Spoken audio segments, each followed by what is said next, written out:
Last session के अंदर discuss किया था atmospheric refraction and natural dispersion, formation of rainbow. और एटमॉस्फेरिक रिफ्रैक्शन के अंदर हमने 2 पॉइंट डिस्कस किए थे, twinkling of stars and a planet do not twinkle.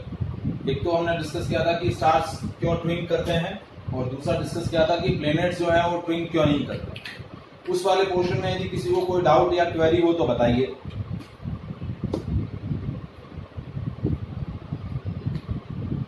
अब आज हम उसी के कंटिन्यूएशन में कुछ और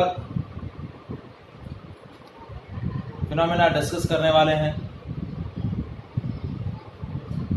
एटमॉस्फेरिक रिफ्रैक्शन से रिलेटेड ही कुछ फिनोमेना डिस्कस करेंगे, फिर हमारा आज इस चैप्टर का लास्ट टॉपिक रहेगा स्कैटरिंग ऑफ लाइट, तो उससे रिलेटेड भी कुछ फिनोमेना मुझे डिस्कस करना है। ठीक है, तो बताएं किसी को कोई डाउट हो तो।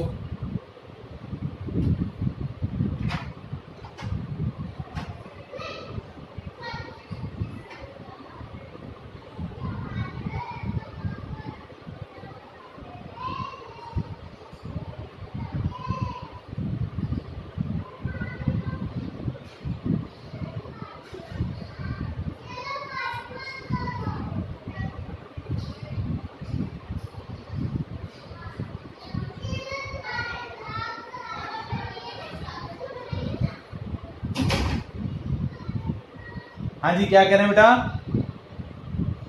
कुछ नहीं सर, कुछ नहीं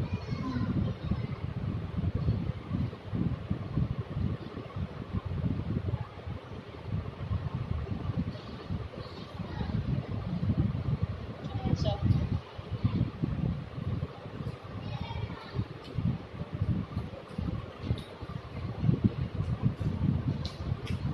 सो आज हम नेक्स्ट फिनोमेना डिस्कस कर रहे हैं, advance sunrise and advance sunset. Sorry, advance sunrise and delayed sunset. ठीक है, जब भी सनराइज होता है या जब भी सनसेट होता है तो एटमॉस्फेरिक रिफ्रैक्शन की वजह से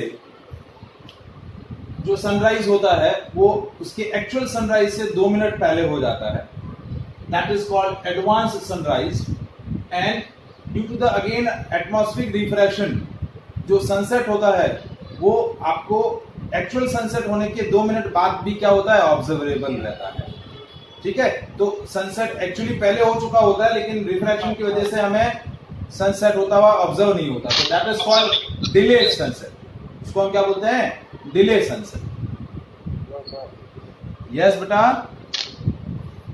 अरे तो हमारी पोजीशन ऐसी होती है इसलिए हमको ये नहीं कहते, लेकिन हम पोजीशन ना पोजीशन की वजह से, हाँ मतलब बेसिकली फिनोमेना वहां जो हो रहा है वो एटमॉस्फेरिक रिफ्रैक्शन हो रहा है। क्या हो रहा है, एटमॉस्फेरिक रिफ्रैक्शन।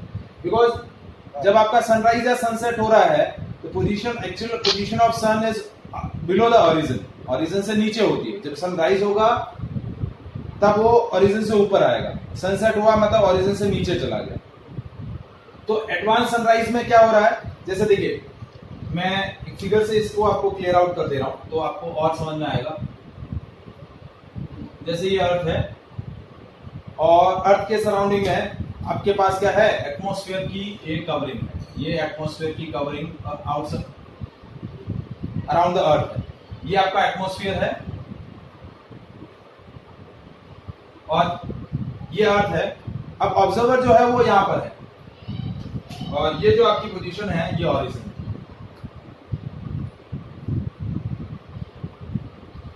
ये जो लाइन है वो है ऑरिजिन। अब ऑब्जर्वर जो है वो यहां पर है, मतलब ये जो मैंने ऑब्जर्व की आई बनाई। ठीक है, अब एक्चुअली सन जो है वो बिलो द ऑरिजिन है, सनराइज हुआ नहीं है, सन ये है।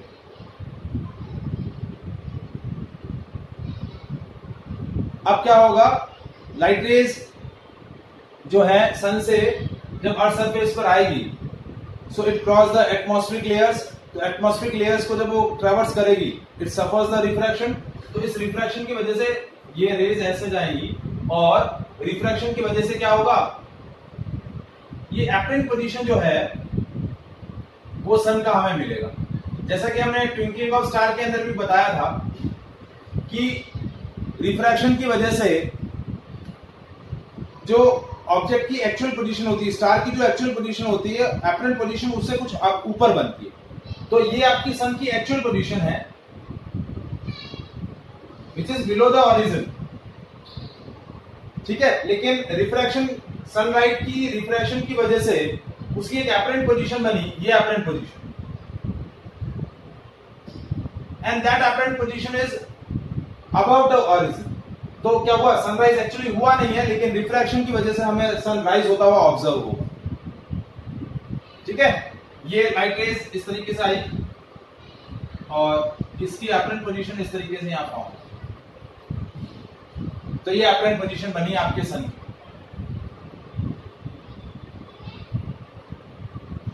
तो that phenomena is called advance sunrise. अब जब सनसेट एक्चुअली हो चुका है, सनसेट में भी ऐसा ही होगा कि एक्चुअली सन जो है वो बिलो टू द ऑरिजिन है, नीचे पहुंच गया है, लेकिन उसकी रिफ्रैक्शन की वजह से उसकी एक अपरेंट पोजीशन बनेगी which is above to the origin. तो जो ऑब्जर्वर है उसको क्या दिखेगा, sun is above to the origin, तो उसके लिए जो है वो सनसेट जो है वो नहीं हुआ है। So that is delay sunset. So that phenomena is called advanced sunrise and delay sunset. तो 2 मिनट एडवांस सनराइज हो गया और 2 मिनट अप्रोक्सीमेट सनसेट जो है वो डिलेड हो जाता है। सो ओवरऑल इस वजह से आपका जो है 4 मिनट जो है वो इंक्रीज हो जाता है, एडिशनल 4 मिनट डे लाइट्स आपको हर डे मिलती है। So that is due to the atmospheric refraction. Is it clear? Yes sir. ठीक है। अब एक और फिनोमेना एटमॉस्फेरिक रिफ्रैक्शन की वजह से होता है। ये सारी एप्लीकेशन किसकी है, एटमॉस्फेरिक रिफ्रैक्शन की है।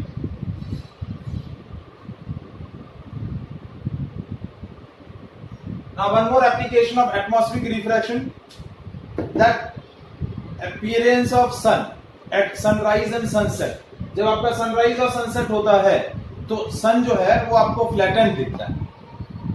सर होना कैसा चाहिए, स्फेरिकल, लेकिन वो दिखता कैसे है, ओवल शेप का या फ्लैटेंड दिखता है at the time of sunrise and sunset, but at the time of Noon it will be appears like a sphere, वो स्फेरिकल दिखेगा। जबकि सनराइज या सनसेट के टाइम में वो कैसा ऑब्जर्व होगा, ओवल शेप का, कैसा, ओवल शेप का या फिर फ्लैटेंड। जबकि नून में वो कैसा दिखेगा, सर्कुलर या फिर हम बोल सकते हैं स्फेरिकल। कैसा दिखेगा, सर्कुलर या स्फेरिकल। तो नेक्स्ट एप्लीकेशन क्या है,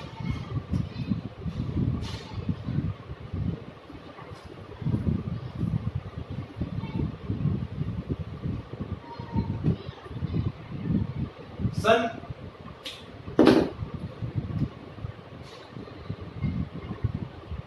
appears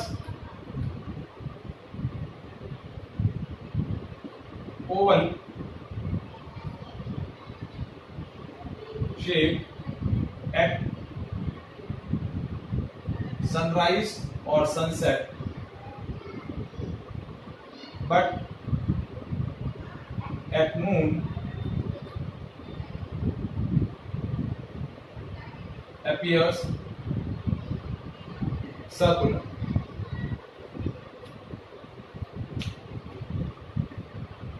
तो नून में सर्कुलर दिखता है और सनराइज और सनसेट के टाइम में वो ओवल शेप का ऑब्जर्व होता है। तो ऐसा क्यों हो रहा है, क्योंकि at the time of sunrise and sunset sun is below to the origin और नियर टू द ऑरिजिन। क्या होता है, ऑरिजिन के क्या रहता है, नियर बाय रहता है। So to reach on Earth's surface, it travels the maximum distance, so it suffers the maximum refraction of light. क्योंकि अर्थ सरफेस तक पहुंचने के लिए उसको बहुत ज्यादा डिस्टेंस ट्रेवल करनी पड़ती है, बहुत ज्यादा उसका एटमॉस्फेरिक रिफ्रैक्शन की वजह से क्या होता है, वो अपने ओरिजिनल पाथ से डेविएट होता है, और उस डेविएशन की वजह से वो अपने ओरिजिनल पाथ से डेविएट हो जाता है, और उस वजह से सर्कुलर शेप जो है वो फ्लैटन हो जाता है। क्योंकि जो सर्कुलर शेप का जो सन है उसकी जो अपर और लोअर एज की बाउंड्री से जब लाइट रेज आती हैं तो उन लाइट रेज का क्या होता है, रिफ्रैक्शन होता है, और उस रिफ्रैक्शन की वजह से कि एपरेंट पोजीशन बनती है, और वो एपरेंट पोजीशन कैसे दिखाता है सन को? फ्लैटेंड दिखाता है। कैसा दिखाता है? फ्लैटेंड। क्योंकि रिफ्रैक्शन की वजह से सन की जो रेज होती हैं वो अनइवनली जो है वो बेंड हो जाती है, और अनइवन बेंडिंग होने की वजह से उसका शेप सर्कुलर की बजाय आपको कैसा दिखता है? ओवल शेप का। कैसा दिखता है? ओवल शेप का। जैसे देखिए, मैं ये कर्वेचर है अर्थ का, ठीक है, और ऑब्जर्वर कहीं यहां पर है, ये ऑब्जर्वर जिसकी आईज हैं। अब सन रेज, जैसे ये सन है, अब ये इसकी अपर बाउंड्री, ये लोअर बाउंड्री, ये लाइट रेज इस तरीके से आ रही हैं, और इन लाइट रेज का क्या हो रहा है? रिफ्रैक्शन हो रहा है, अनइवन रिफ्रैक्शन हो रहा है। सो इस अनइवन रिफ्रैक्शन की वजह से ये एक्चुअली है सर्कुलर, लेकिन ऑब्जर्वेबल कैसा होगा? Oval shape. क्योंकि रिफ्रैक्शन जो हो रहा है वो अनइवन हो रहा है, क्योंकि लाइट रेज किस तरीके से एटमॉस्फेरिक रिफ्रैक्शन, एटमॉस्फेरिक पार्टिकल से, एटमॉस्फेरिक लेयर से क्या हो रही है? इंटरेक्ट कर रही है। उसके बेसिस पे क्या होता है? रिफ्रैक्शन होता है लाइट रेज का, और उस वो रिफ्रैक्शन जो है कहीं पर ज्यादा हो रहा है, कहीं पर कम हो रहा है। अनइवन रिफ्रैक्शन होने की वजह से आपको शेप कैसा दिखता है? ओवल शेप का। जबकि नून में क्या होता है? नून में जो सन है एग्जैक्टली ओवरहेड होता है, अर्थ के जस्ट ऊपर रहता है, ओवरहेड रहता है। So light rays comes perpendicularly, it travels a lesser distance to reach on the earth surface, so they never suffers any refraction. Refraction बहुत ही कम होता है, नेग्लिजिबल रिफ्रैक्शन होता है। लाइट रेज एकदम परपेंडिकुलर आती हैं अर्थ सरफेस पर, that's why it suffers lesser refraction और least refraction, because it travels lesser distance to reach on the earth surface. जितनी कम डिस्टेंस ट्रेवल करेंगे, जितना कम एटमॉस्फेरिक पार्टिकल से या एटमॉस्फेरिक गैसेस पार्टिकल से वो उनका इंटरेक्शन जितना कम होगा, उतना लाइट का रिफ्रैक्शन कम होगा, और जितना लाइट का रिफ्रैक्शन कम होगा, उनके ओरिजिनल पाथ से डेविएशन या बेंडिंग कम होगी, और बेंडिंग कम होगी तो आपका शेप कैसा दिखेगा? सर्कुलर। जैसे ये सेकंड, इसको इस तरीके से हम बता सकते हैं कि ये अर्थ है और सन एग्जैक्टली ओवरहेड होगा नून के टाइम में, तो लाइट रेज एग्जैक्टली क्या आएंगी? स्ट्रेट आएंगी, ऐसे परपेंडिकुलरली, एकदम straight, without they travel lesser distance, so they suffers lesser refraction. ठीक है, इज इट क्लियर? तो नून के टाइम में क्या होगा? वो सर्कुलर अपीयर होगा। कैसा होगा? Circular. Is it clear? Any doubt? Yes sir moon के साथ भी यही मतलब सेम थिंग होती है, मतलब बेटा, मून तो एक्चुअली पहली बात ये है कि मून तो नॉन लुमिनस ऑब्जेक्ट है, वो लाइट रेज ही सन की होती है। लाइट, सन की जो लाइट रेज होती है उन्हीं को हमारी तरफ वो रिफ्लेक्ट करता है। मून के पास अपनी खुद की लाइट थोड़ी होती है। नहीं पढ़ा क्या? 8-9 स्टैंडर्ड में फेजेस ऑफ मून करके कुछ टॉपिक होता था शायद, आई थिंक। हाँ जी,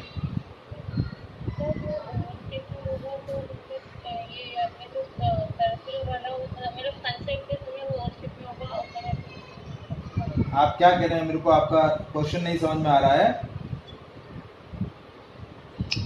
आपने वो सर्कुलर वाला लिखा ना, वो वो वाला नहीं समझ आया। सर्कुलर देखिए, नून में क्या होता है?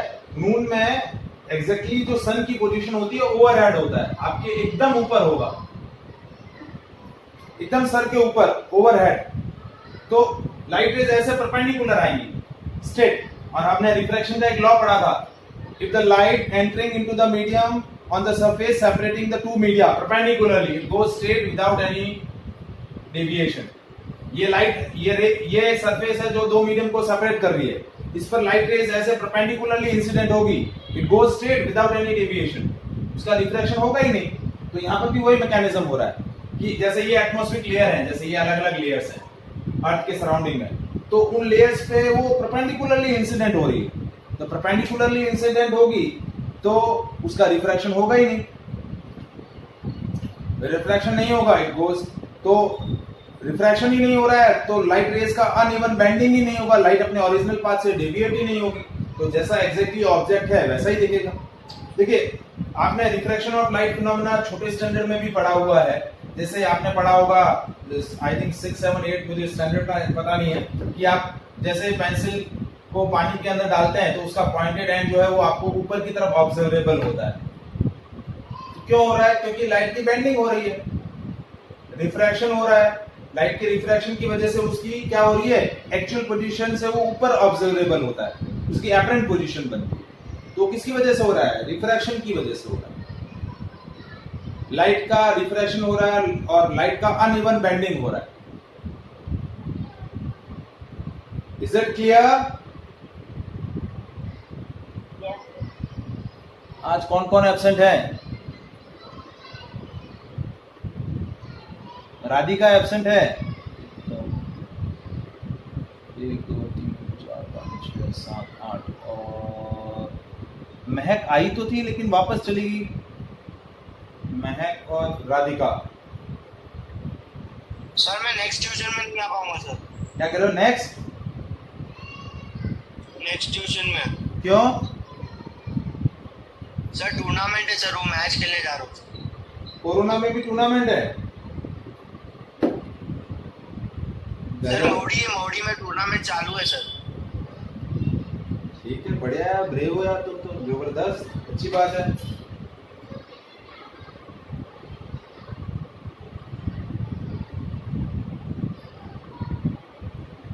कौन सा टूर्नामेंट है? कौन सा गेम खेलते हो? सर क्रिकेट खेलता हूँ। क्रिकेट खेलते हो? बैटिंग अच्छी करते हो, बॉलिंग? Sir allrounder. चलो कभी मौका मिलेगा खेलेंगे तुम्हारे साथ, मैं भी खेलता हूँ।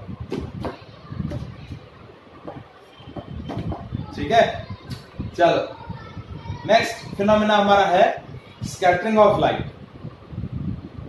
ठीक है, ये हमारा इस चैप्टर का लास्ट टॉपिक है, scattering of light.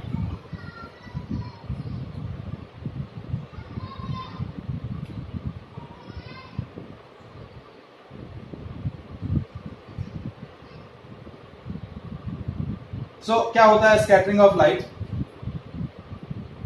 As the light is illuminated by any luminous source and this light is travel through the atmospheric medium, मतलब atmospheric layer से जब light rays क्या होंगी, पास होंगी, and as it reach on the earth surface, तो atmospheric layer की वजह से light का क्या होता है?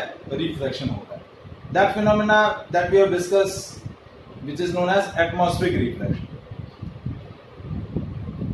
अब सेकंड फिनोमेना क्या है? Scattering of light. इस फिनोमेना में क्या हो रहा है? क्या हो रहा है? क्या कह रहे बेटा? लाइट का रिफ्लेक्शन और स्कैटरिंग ऑफ लाइट कहते हैं ना। लाइट का रिफ्लेक्शन मतलब बेसिकली रिफ्लेक्शन होता है लेकिन उसको प्योरली रिफ्लेक्शन नहीं बोलेंगे। एब्जॉर्प्शन देन एमिशन, दो फिनोमेना होते हैं। क्या होता है? As the sunlight enters into the earth atmosphere. अब एटमॉस्फेयर के अंदर क्या है? डिफरेंट गैसेस हैं and different gases has different atoms and different molecules. So atmosphere consists of atoms and molecules of different gases. So as the light enters into the earth atmosphere, these atoms and molecules of different gases absorb the light rays. ठीक है? And after the absorption, these molecules and atoms again re-emits the light. So that re-emission of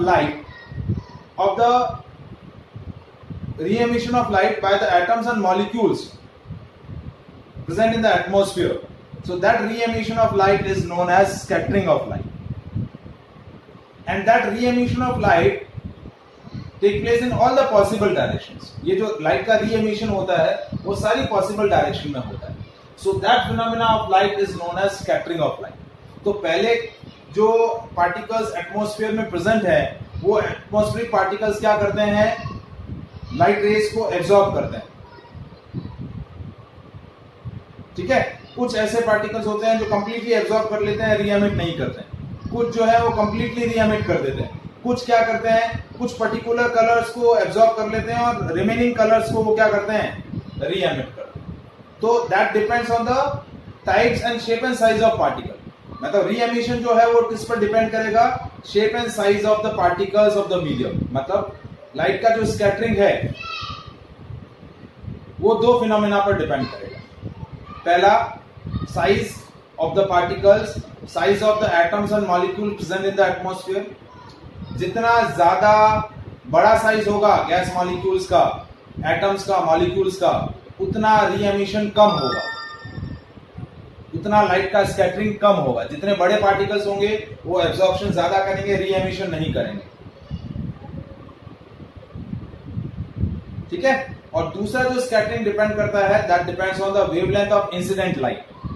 क्या किस पे depend करता है, wavelength of incident light. दूसरा point फिर से रिपीट करो ना, एक तो साइज ऑफ द इमेज, दूसरा पहला पॉइंट है shape and size of the particles present in the atmosphere, and second the wavelength of incident light.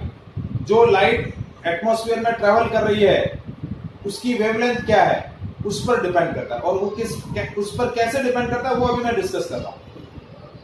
ठीक है। दैट पर पहले मैं डेफिनेशन वापस से रिपीट कर रहा हूं। Scattering of light, when the sunlight is enter into the medium or enters into the atmosphere of the earth, atoms and molecules of different gases present in the atmosphere absorb the light. After the absorption, these particles again re-emits the light in all the possible direction. So that re-emission of light in all the possible direction is known as scattering of light. Is it clear? So when sunlight enters into Earth atmosphere,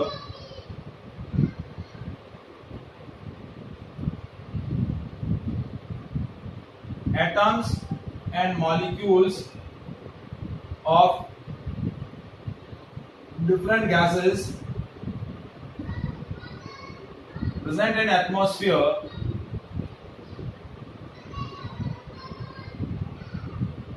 absorbs the light. After absorption,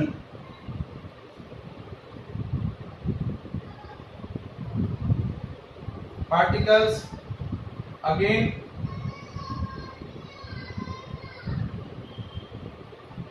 re-emits the light in all possible directions.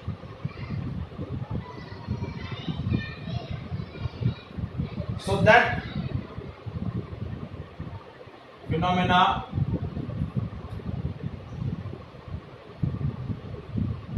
of light is known as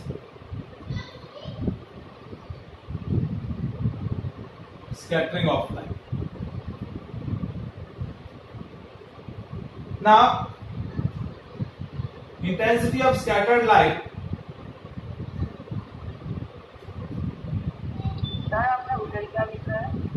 क्या कहना बेटा, after absorption particles again के बाद क्या लिखा है, again री-एमिट,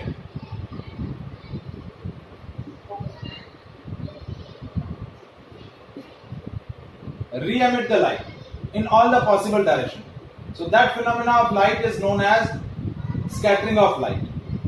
And these particles, means these atoms and molecules present in the atmosphere are known as scatters. इनको हम क्या बोलते हैं, scatters. Now intensity of scattered light is inversely proportional to fourth power of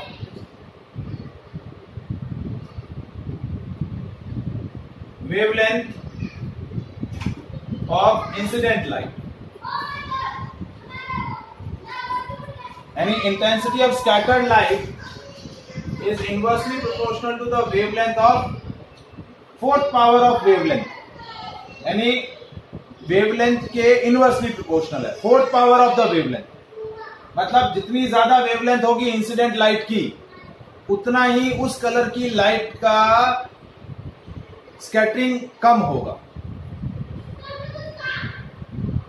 मतलब मैंने डिस्पर्जन के अंदर बताया था कि वॉयलेट कलर का जो लाइट होता है उसका वेवलेंथ सबसे कम होता है और रेड कलर की जो लाइट होती है उसका वेवलेंथ सबसे ज्यादा होता है। ठीक है, तो रेड कलर की लाइट जो है उसका वेवलेंथ होता है 8000 एंगस्ट्रॉम और वॉयलेट कलर की जो लाइट होती है उसका वेवलेंथ होता है 4000 एंगस्ट्रॉम। तो जिसका वेवलेंथ जितना ज्यादा होगा उसका स्कैटरिंग उतना ही कम होगा। इंटेंसिटी ऑफ स्कैटर्ड लाइट, जिसका वेवलेंथ कम है उसका स्कैटरिंग ज्यादा होगा, जिसका वेवलेंथ ज्यादा है, जिस कलर का वेवलेंथ ज्यादा है उसका स्कैटरिंग कम रहेगा। तो that is one of the important point, that intensity of scattered light is inversely proportional to the fourth power of wavelength of incident light। तो इसका मतलब क्या हुआ, red colour scatter the least whereas violet color scatter the most। आया समझ में? Yes sir. ठीक है, मतलब क्या मतलब हुआ कि intensity of red colour light, intensity of scattered red color light is less than the intensity of violet scattered light। violet color का स्कैटरिंग सबसे ज्यादा होगा और रेड कलर का स्कैटरिंग सबसे कम होगा। और दूसरा जो पॉइंट मैंने डिस्कस किया कि स्कैटरिंग जो है it will be depend upon the shape and size of the molecules, shape and size of the atoms present in the atmosphere. जितने पार्टिकल्स बड़े होंगे मीडियम के उतना लाइट का एब्जॉर्प्शन ज्यादा होगा, री एमिशन कम होगा। मतलब स्कैटरिंग कब ज्यादा होगी, जब मीडियम के पार्टिकल्स छोटे साइज के हों। मीडियम के पार्टिकल्स जितने बड़े होंगे एब्जॉर्प्शन ज्यादा होगा, री एमिशन जो है उतना ही कम होगा। Is it clear? अब इस स्कैटरिंग फिनोमेना के बहुत सी रियल लाइफ एप्लीकेशंस हैं, डेली लाइफ एप्लीकेशंस हैं। जैसा पहला एप्लीकेशन है blue colour of sky. Sky जो है वो ब्लू कलर का दिखता है। At the time of sunrise and sunset sky appears the red. At the time of noon sky appears the white. Noon के टाइम में, आफ्टरनून के टाइम में आपका स्काई कैसा दिखेगा, एकदम व्हाइटिश दिखेगा। और नॉर्मली आपका स्काई कैसा होता है, ब्लू कलर का। बट जब आपका सनराइज या सनसेट होता है तो स्काई कैसा दिखता है, रेडिश दिखता है।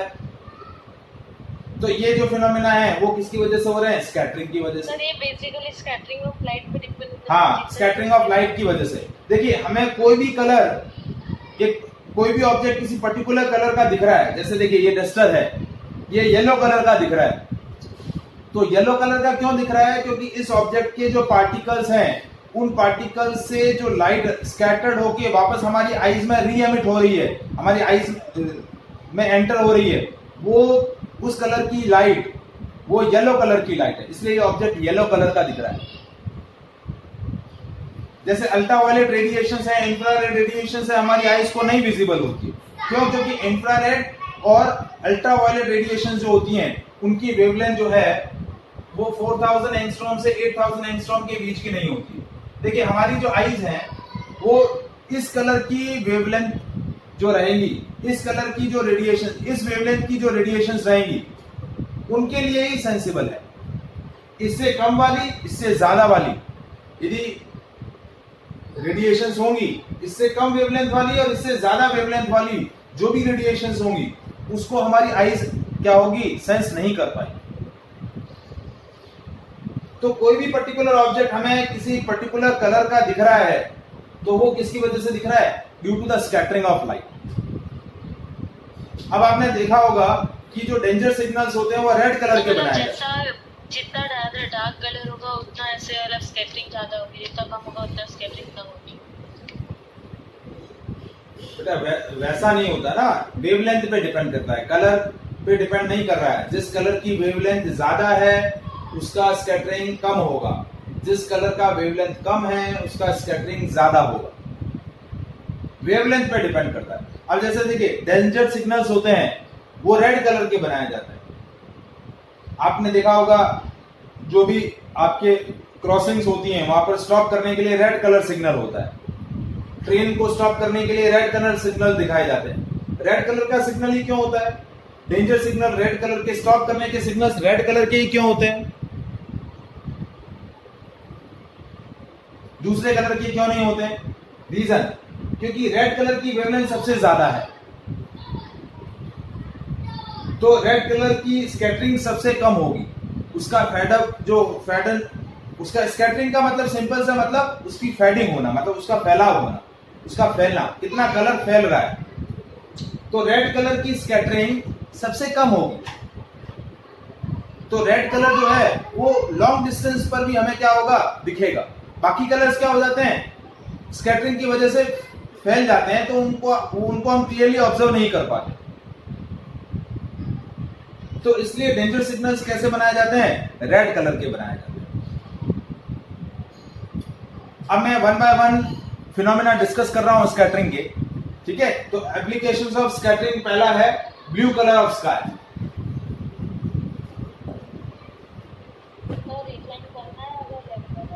क्या कह रहे हैं बेटा?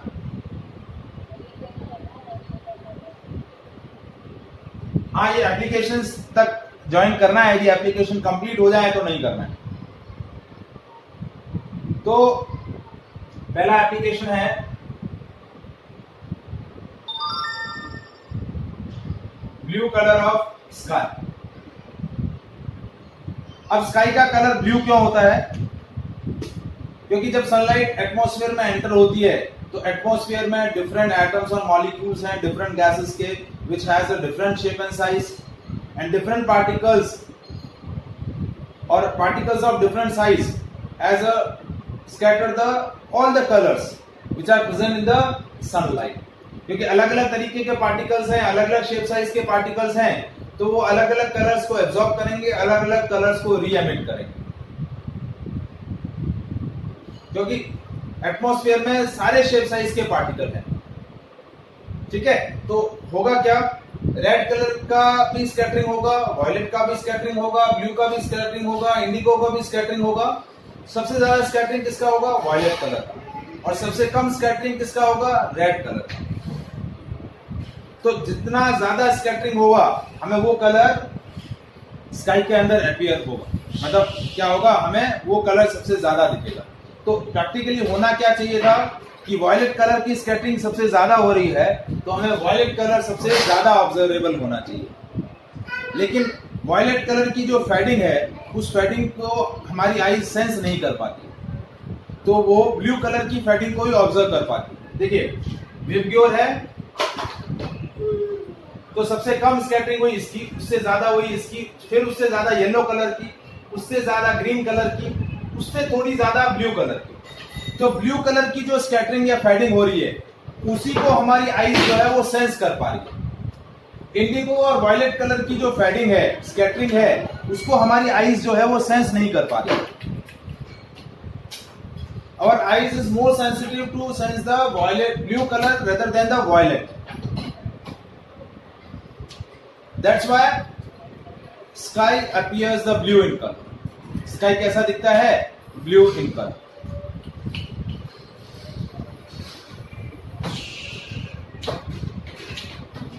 ठीक है। अब देखिए आपका जो ये फिनोमेना किसकी वजह से हो रहा है? एटमॉस्फेरिक पार्टिकल्स की वजह से। किसकी वजह से हो रहा है? एटमॉस्फेरिक पार्टिकल्स की वजह से। अब जहां पर एटमॉस्फेयर नहीं है, जैसे स्पेस के अंदर, space do not have any atmosphere, तो एटमॉस्फेयर नहीं है तो लाइट का स्कैटरिंग नहीं होगा, लाइट का स्कैटरिंग नहीं होगा तो जितने भी कलर्स हैं वो सारे एब्जॉर्ब हो जाएंगे।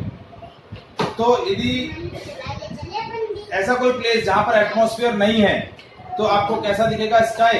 Sky would be appears black even in a day time. Day time में भी स्काई कैसा अपीयर होगा? ब्लैक कलर का अपीयर होगा। हाँ जी, क्या हुआ बेटा, क्या कह रहे हैं?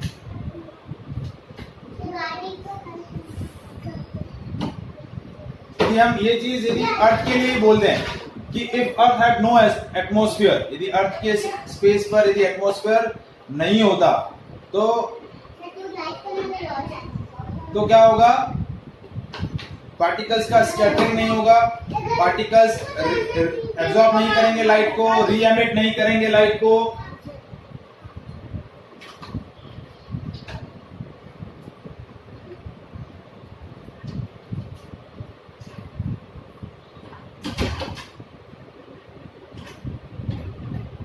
सो क्या होगा? लाइट का स्कैटरिंग नहीं होगा, लाइट का स्कैटरिंग नहीं होगा तो स्काई का कोई भी कलर अपीयर नहीं होगा। तो स्काई कैसा दिखेगा?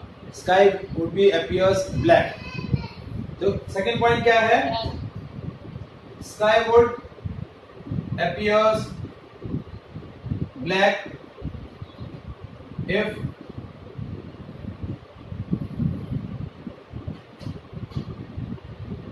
अर्थ हैड नो एटमॉस्फेयर। यदि एटमॉस्फेयर नहीं है तो स्काई इवन डे टाइम में भी स्काई ब्लैक ही दिखेगा।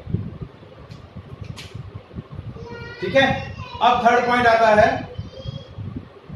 The sky appears reddish at the time of sunset and sunrise. जब सनसेट और सनराइज होता है तो क्या होता है? स्काई कैसा अपीयर होता है? रेडिश। रेडिश।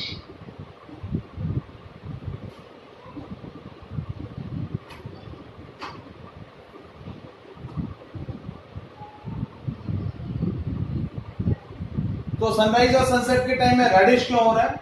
बिकॉज जैसा कि मैंने पहले भी डिस्कस किया था